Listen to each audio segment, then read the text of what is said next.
সেটা তো অবশ্যই আমরা জানি নর্থ বেঙ্গলে কেউ কৃপণ না। আমার একটা পরিচয় দিই, আমার বাড়ি চাঁপাইনবাবগঞ্জের পাশে, আমার বাড়ি দিনাজপুর। কাজে সেই হিসাবে আমি আপনাদের প্রতিবেশী।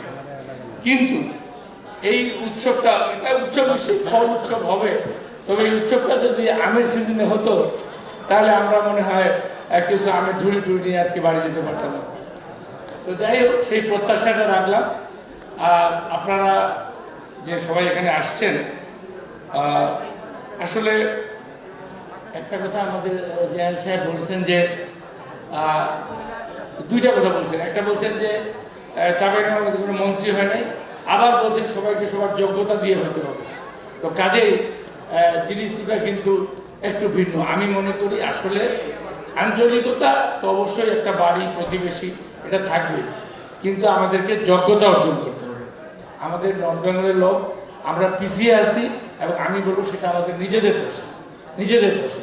কারণ যদি আমরা যোগ্যতা অর্জন করি তাহলে নিশ্চয়ই আমাদেরকে কেউ পিছনে ঠেলে দিতে পারবে না। তো আমি সেই আহ্বানটাই জানাবো যে আমরা যেভাবে আন্তরিক,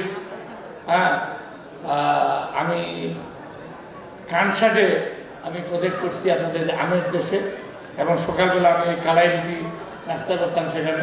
তো আজকেও সেটার ব্যবস্থা আছে শুনলাম। তো আমি আর বক্তব্য রাখবো না, আপনাদের সুন্দর সময় কাটুক, এবং আপনারা চাঁপাইনবাবগঞ্জবাসী নিজেরা আপনাদের নিজেদের যোগ্যতার বলে আপনারা দেশের সর্বত্র রাজনৈতিকভাবে মন্ত্রণালয় অন্যান্য জায়গায় সব জায়গায় আপনারা নিঃসন্দেহে আপনাদের যে পাওনা, যেটা যে পদগুলো আপনাদের পাওনা ব্যবসা ক্ষেত্রে সব জায়গায় আপনারা সেটা পাবেন, এই দোয়া করে এবং এই আশাবাদ ব্যক্ত করে আমি শেষ করছি। আল্লাহ হাফেজ। বাংলাদেশ জিন্দাবাদ।